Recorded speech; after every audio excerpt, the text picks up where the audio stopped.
Hello everyone, in front of me is Redmi 13 and let me show you how to change keyboard language. At first, open new message. Then click on Start Chat. And here you've got your current keyboard language. Now select Settings, Mark Languages, tap Add Keyboard, and smoothly select the language that you want to apply. So you can either scroll all the way down till you find it, or you can enter the particular language in search area.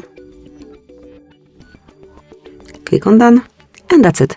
Now you can either stay with both languages, or you can remove unnecessary one by tapping on Edit, selecting the unnecessary one, tap on bin icon then to get rid of it, then go back, and this brand new language is applied right here.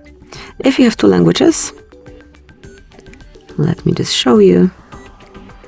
If you have two languages, you will be able to switch between them by using this word icon.